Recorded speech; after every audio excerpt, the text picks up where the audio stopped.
நம்ம கண்மணி ஏன் இந்த அளவுக்கு தப்பான முடிவு எடுத்துக்கிட்டு இருக்காங்கன்னே தெரியல. அப்படிதான் இப்போ அவங்களோட எண்ணமும் சரி, அவங்களோட நினப்பும் சரி அப்படிதான் இருக்குது. ஏன்னா அன்பு மேலே உயிரே வச்சுருக்க நம்ம கண்மணி இப்போ அன்பு விட்டு பிரியணும்னு மட்டும் நினைக்கிறாங்க.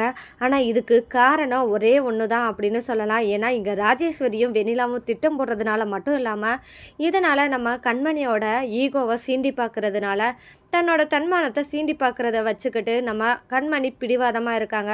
அன்பை விட்டு விலகணும் அப்படின்னு நினச்சி பிடிவாதமாக நம்ம அன்புக்கு டைவர்ஸ் கொடுக்கறதுக்கான ப்ரொசீஜரில் மூவ் பண்ண ஆரம்பிச்சிட்டாங்க. இந்த மாதிரி நேரத்தில் தான் நம்ம கண்மணி தன்னோட அன்போட சந்தோஷமாக வாழ்கிற நேரத்தில் எதுக்காக எதிர்பார்த்து காத்துட்டு இருந்தாங்களோ அந்த நிகழ்வு அப்போ நடக்காமல் இப்போ கரெக்டாக நம்ம கண்மணி மற்றும் அன்பு பிரிஞ்சிருக்கிற நிலைமையில் இவங்க ரெண்டு பேரையும் ஒன்று சேர்க்கறதுக்காக ஒரு உறவாக இப்போ ஒரு உயிர் வளருது கண்மணி வயத்தில் அப்படின்ற உண்மையை நம்ம கண்மணியும் தெரிஞ்சுக்கிட்டாங்க. இருந்தாலும் தன்னோட குழந்தைக்காகவாது நம்ம அன்போட சேர்ந்து வாழணும்னு நினைப்பாங்கன்னு பார்த்தா அந்த இடத்துலையும் நம்ம கண்மணி பிடிவாதமாக எனக்கு இந்த குழந்தை வேணாம் ஆனால் அன்பு வேணாம் அப்படின்னு சொல்லிட்டு நம்ம கண்மணியும் உறுதியோடு இருக்கிறதுனால குழந்தைய பற்றினா உண்மையை அன்புவுக்கு தெரிய வைக்கக்கூடாது அப்படின்னு நினைக்கிறாங்க. இதை தேன்மொழிக்கிட்டையும் இந்த உண்மையை நீ சொல்லவே கூடாது, யாருக்கிட்டையும் சொல்லக்கூடாது அப்படின்னு சொல்லிட்டு நம்ம கண்மணி தேன்மொழிக்கிட்ட சொல்லிடுறாங்க. இதனால் தேன்மொழி என்ன பண்ணுறதுன்னு தெரியாமல் நம்ம கண்மணிக்கு சப்போர்ட்டாக இருக்கணும், வேற வழியே கிடையாது, அவளாக சொல்லும் போது சொல்லட்டும் அப்படின்னு சொல்லிட்டு நம்ம தேன்மொழியும் கண்மணிக்கு உறுதுணையாக இருக்க போகிறாங்க. இந்த மாதிரி இடத்துல தான் தன்னோட மனைவிக்கு உடம்பு சரியில்லைன்னு சொல்லிட்டு அன்பு வந்து கவனிச்சாலும் அன்புவை அவாய்ட் பண்ணணும் அப்படின்னு சொல்லிட்டு நம்ம கண்மணி நினைக்கிறது மட்டும் இல்லாமல் அன்புக்கிட்ட தான் கர்ப்பமாக இருக்கிற உண்மையை தன்னையும் மீறி அன்புக்கிட்ட நம்ம சொல்லிடுவோமோ அப்படின்ற பயம் நம்ம கண்மணிக்குள்ளே இருக்கிறதுனால தான் அன்பு கண்மணியை பார்த்து நெருங்கி நெருங்கி வந்து தான் அன்பாக இருக்கு, உன் மேலே பாசமாக இருக்கிறேன் கண்மணி, என்னை மன்னிச்சிடு, நான் பண்ண தப்பெல்லாம் திருத்திட்டேன் அப்படின்னு சொல்லிட்டு நான் திருந்தி நீ தான் எல்லாமே இருக்கேன்னு சொல்லிட்டு அன்பு ஒவ்வொரு இடத்துல காமிச்சாலும் அதை புரிஞ்சுக்கிற நிலைமையில நம்ம கண்மணி இல்லை. என்ன பண்ணுறது ஏது பண்ணுறது, நம்ம உண்மையை சொல்லலாமா இல்லை உண்மையை சொல்லாமல் மறைக்கலாமா அப்படின்ற ஒரு குழப்பத்தில் இருக்காங்க. அது மட்டும் இல்லாமல் அன்பு நம்மளோட வாழ்க்கையில் இருக்கணுமா இருக்கக்கூடாதா அப்படின்ற குழப்பத்திலையும் ஒரு முடிவோடையும் நல்ல தீர்மானம் எடுக்க முடியாத நிலைமையிலையும் இருக்காங்க. கண்மணியோட இந்த நிலைமைக்கும் இந்த முடிவுக்கும் முழு காரணமாக இருக்கிறது இந்த ராஜேஸ்வரி பாட்டி தான். இந்த ராஜேஸ்வரி பாட்டி தன்னோட பேரை நல்லா இருக்கணும்னு நினைக்கிறத விட ஜால்ரா போடுறதுக்கும் மாமா வேலை பார்க்குறதுக்கும் தான் ரெடியாக இருக்காங்க. அதுவும் யாருக்குன்னா வெண்ணிலாவுக்கு. மொத்தத்துக்கு இவங்க தான் தப்பு பண்ணிக்கிட்டு இருக்கோம், தான் தலையிலே மண்ணவாரி அள்ளி போட்டுக்கிட்டு இருக்கோம் அப்படின்னு இந்த ராஜேஸ்வரி பாட்டிக்கு எப்போ தான் புரிய போகுதுன்னு தெரியல. ஏன்னா இந்த வெண்ணிலாவை எல்லாமே அப்படி நினச்சிக்கிட்டு இருக்க இந்த வெண்ணிலா தான் தன்னோட குடும்பத்தையும் தன்னோட பிஸ்னஸையும் நாசம் பண்ண வந்தவ அப்படின்னு எப்போ உணர போகிறாங்க அப்படின்றதாங்க இனி வரப்போகிற எபிசோடில் ட்விஸ்டாக இருக்க போது. கண்டிப்பாக இந்த ராஜேஸ்வரியும் வெண்ணிலா பற்றினா சுயரூபத்தை கண்டிப்பாக தெரிஞ்சுப்பாங்க. அது எப்படி தெரிஞ்சுக்க போகிறாங்க அப்படின்னா இந்த வெண்ணிலா தன்னோட சுயநலத்துக்காக யாரையும் கொல்ல கூட துணிய மாட்டான் அப்படின்றத புரிஞ்சுக்க போகிறாங்க. ஏன்னா தன்னோட பையனை இவ தான் ஆக்சிடென்ட் பண்ணி படுக்கை ஆக்கி வச்சதும் இல்லாமல் தன்னோட மருமகள் சிவகாமியும் இவ தான் கொலை பண்ண ட்ரை பண்ணியிருக்கா அப்படின்ற உண்மையை கூடிய சீக்கிரம் நம்ம கண்மணி மூலமாக தெரிஞ்சுக்க போகிறாங்க. அப்போ தான் ராஜேஸ்வரி இவளை நம்பி நம்ம இவ்வளோ தூரம் நம்ம குடும்பத்தையே இழந்திருக்கோமே அப்படின்னு சொல்லி ஒரு தப்பான ஒருத்திக்காக இவ்வளோ தூரம் நம்ம அன்போட வாழ்க்கையை கெடுக்க பார்த்துருக்கோமே அப்படின்னு சொல்லிட்டு நம்ம ராஜேஸ்வரி உணர தருணம் சீக்கிரம் வரப்போகுது. இந்த மாதிரி தருணத்துக்காக நீங்கள் காத்துட்ருக்கீங்கன்னா மறக்காமல் நம்ம சேனலை சப்போர்ட் பண்ணி ஆதரவு தெரிவிங்க. கண்மணி ப்ரெக்னென்ட் ஆகி 4 மாதம் ஆக போது இவங்க ஸ்கேனுக்கு போகணும் அப்படின்னு சொல்லிட்டு டாக்டரும் அட்வைஸ் பண்ணியிருந்தாங்க. இப்போ நம்ம கண்மணி தேன்மொழியை கூப்பிட்டுட்டு ஹாஸ்பிட்டல் போகலாமா அப்படின்னு யோசிக்கிறாங்க. எப்படி போகிறது, இவர் எப்போ பார்த்தாலும் நம்மளோட கூடையே வரணும்னு சொல்லி தானே இருக்காரு, அன்பை ஏமாற்றிட்டு எப்படி போகிறது அப்படின்னு சொல்லிட்டு கண்மணி ஒரு பக்கம் யோசிச்சுட்டு இருந்தாலும் தன்னோட குழந்தைக்காகவாது எப்படியாவது ஹாஸ்பிட்டல் போகணும், இவரை அவாய்ட் பண்ணிட்டு போகணும் அப்படின்னு நினச்சிட்டு நம்ம தேன்மொழியை நம்ம கண்மணியும் கூப்பிட்டுட்டு ஹாஸ்பிட்டல் கிளம்பி போகிறாங்க. ஆனால் நம்ம அன்புக்கு இப்போ தான் கொஞ்சம் கொஞ்சமாக நடவடிக்கையில் மாற்றம் தெரிய போகுது. அன்பு வீடு முழுக்க கண்மணி கண்மணி அப்படின்னு சொல்லிட்டு தேடுறாரு. ஆனால் கண்மணி வீட்டில் இல்லை அப்படின்னு தெரிஞ்சதுமே எங்கே சொல்லாமல் கொள்ளாமல் கிளம்புனா அப்படின்னு சொல்லிட்டு நம்ம அன்பு என்ன பண்ணுறாங்கன்னா தேன்மொழிக்கு மெசேஜ் பண்ணி இங்கே பாரு தேன்மொழி, நீயும் கண்மணியும் எங்கே இருக்கீங்கன்னு உண்மையை சொல்ல அப்படின்னு சொல்ல இங்கே ஹாஸ்பிட்டலில் தான் இருக்கணும்னு சொன்னால் இவன் நம்மளை திட்டுவாளே அப்படின்னு சொல்லிட்டு நம்ம தேன்மொழியும் இங்கே வெளியே இருக்கோம் சார், இப்போ வந்துருவோம் அப்படின்னு சொல்லிட்டு அன்புக்கிட்ட சமாளிக்கிறாங்க நம்ம தேன்மொழி. நம்ம கண்மணிக்கு ஹாஸ்பிட்டலில் அங்கே ஸ்கேனிங் நடந்து முடிஞ்சிருது. ஸ்கேனிங்கில் தன்னோட குழந்தைய முழுமையாக பார்க்க ஆரம்பிக்கிறாங்க நம்ம கண்மணி. அப்போ தான் அதை பார்த்து ரொம்பவே சந்தோஷப்படுறது மட்டும் இல்லாமல் தன்னோட குழந்தை ஆரோக்கியமாக இருக்குது அப்படின்ற உண்மையை தெரிஞ்சுக்கிறாங்க. அடுத்ததாக ஹாஸ்பிட்டலில் ஸ்கேன் பண்ணதுக்கப்புறம் தேன்மொழியை கூப்பிட்டுட்டு வா தேன்மொழி போகலாம் அப்படின்னு சொல்லும்போது தேன்மொழியும் கேட்குறாங்க, இங்கே பாரு கண்மணி, நான் இப்போவும் சொல்கிறேன், நீ அன்பு சார்ட்ட உண்மையை சொல்கிறது நல்லது. ஏன் கண்மணி இப்படி இருக்க? குழந்தை விஷயத்தில் யாராவது மறைச்சி வைப்பாங்களா? அதுவும் அந்த குழந்தைக்கு தகப்பனாக இருக்கிறதே அன்பு சார் தான்.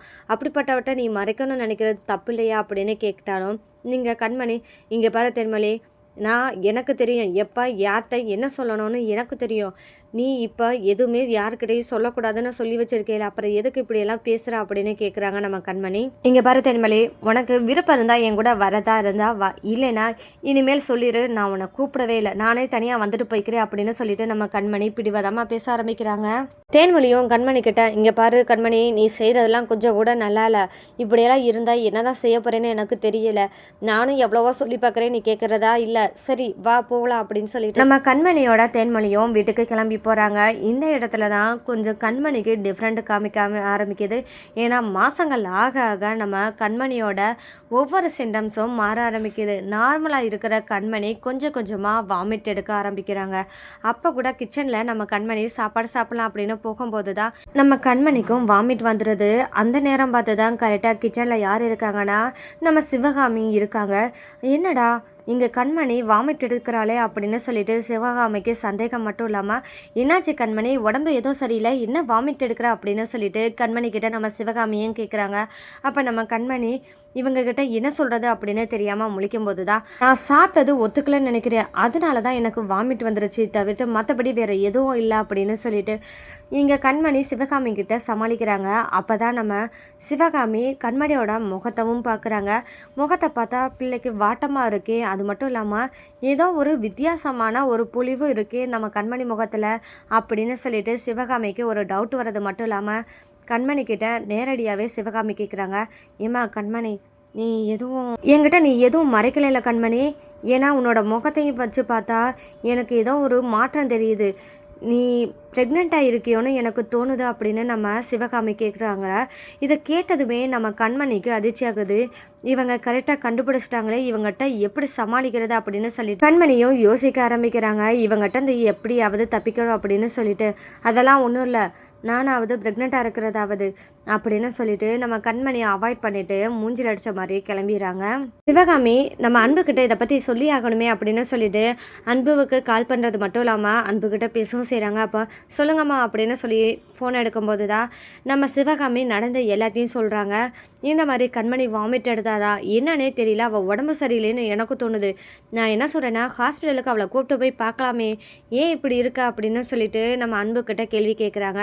அப்போ தான் நம்ம அன்பும் சொல்கிறாங்க, ஏம்மா நானும் எவ்வளோ தூரம் அவகிட்ட பேசுகிறது, அவகிட்ட நானே சொல்லி வா நம்ம ஹாஸ்பிட்டல் போகலான்னு சொல்லி கூப்பிட்டு பார்த்துட்டு, ஆனால் அவள் என்னமோ என்னை அவாய்ட் பண்ணுறாமா, மூஞ்சில் அடித்த மாதிரி பேசுகிறாமா, என்னம்மா பண்ணுறது அப்படின்னு சொல்லிட்டு நம்ம அன்பு பேசுகிறாரு. இந்த இடத்துல தான் சிவகாமி என்ன சொல்கிறாங்கன்னா, சரி அன்பு ஒன்றும் பிரச்சனை இல்லை, நீ வீட்டுக்கு வா, நம்ம கண்மணியை பார்த்து என்ன ஏதுன்னு சொல்லிட்டு ஹாஸ்பிட்டல் கூட்டிகிட்டு போய் பார்த்துக்கலாம் அப்படின்னு சொல்லவும், சரிம்மா அப்படின்னு சொல்லிட்டு இப்போ தான் நான் வீட்டுக்கு வந்துகிட்டு இருக்கேன் அப்படின்னு நம்ம அன்பும் சொல்கிறாங்க. வீட்டுக்கு வந்ததுமே அன்பு என்ன பண்ணுறாங்கன்னா சிவகாமியை கூப்பிட்டு, அம்மா வாங்க நம்ம போய் கண்மணியை பார்க்கலாம் அப்படின்னு சொல்லவும் 2 பேருமே மாடிக்கு போய் நம்ம கண்மணியை பார்க்க போகிறாங்க. அந்த நேரத்தில் ரொம்பவே டயர்டாக இருக்காங்க.